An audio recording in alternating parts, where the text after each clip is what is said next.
Hello, Pisces. Welcome back to Intuitive Insights with Willow. Here is where I'm always wishing you peace and the understanding that life is always happening for you, not to you. So let's see who's in your energy.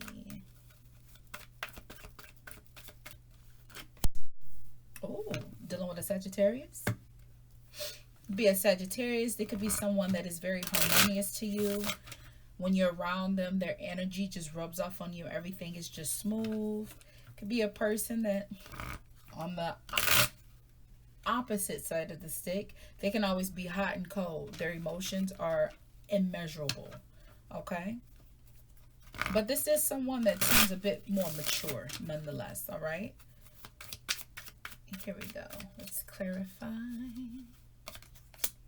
We have the Ace of Wands, the Moon, and the Ten of Swords.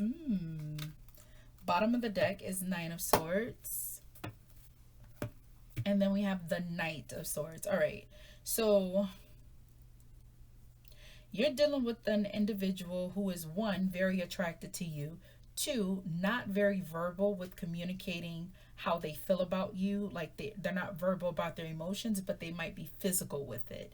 And then Ten of Swords, this could be someone you consistently walk away from, reconnect with, walk away from, reconnect with. You get the gist. All right? Let's see what their intentions are.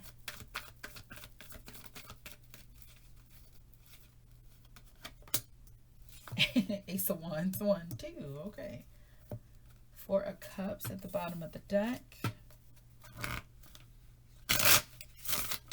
Now, one thing is sure. They want to ignite that fire in you. So they definitely desire you in the steamy way. All right? But also, you could too, we're not just thinking about hanky panky, you also inspire them. You make them better. Why I say it like that? Oh, you make me better. Who is that? First things first. I am what I do. What is that? I think that's Fabulous. Fabulous featuring Neo. You make me better.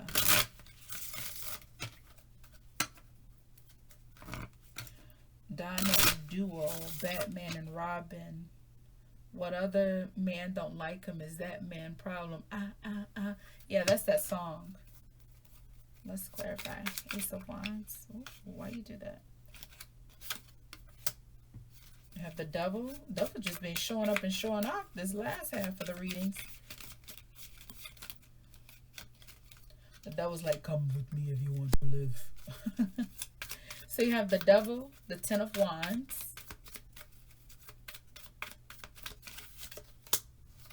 and the Nine of Pentacles. Ooh. Tell you what, they want to alleviate a lot of stress with you. They want to have a consistent connection with you. Like, I'm not talking about like here and there. I see you. It's more like every day.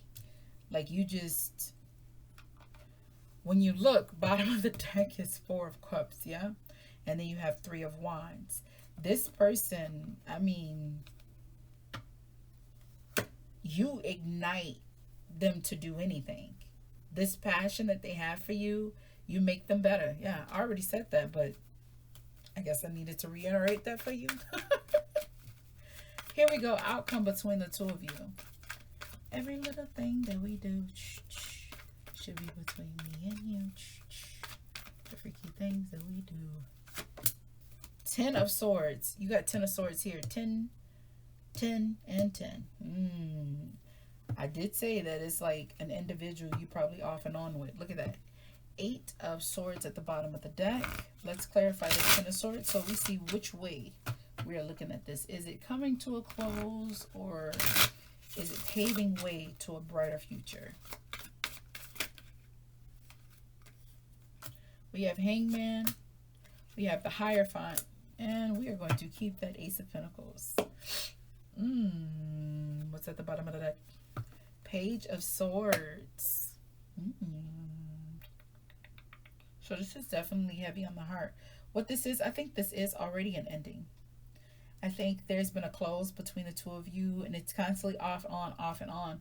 But I think you guys are now at a point where you're realizing, man, this is toxic. So instead of keeping this toxic behavior going, how can we make this better? It's like you two are in observation of one another. You could have been apart for a while, could have been a couple weeks, couple months, couple years. I don't know. Only you know your story.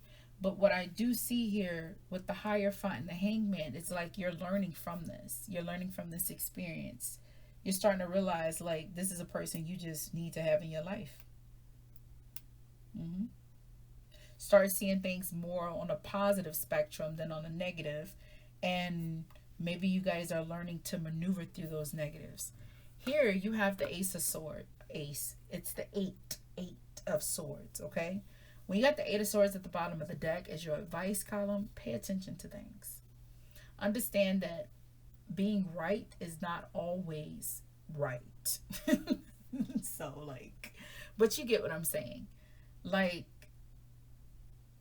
you're not going to win all the time. You're not always wrong, but sometimes just surrendering to the heart, surrendering to what really truly would fulfill your spirit is what's most important.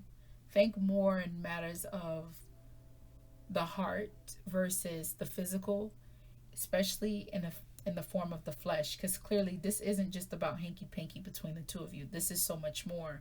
But I think when it's the smexual, it's not complicated, but you guys are trying to grow from this with the Hierophant and the Hangman, where you can articulate how you two are actually feeling.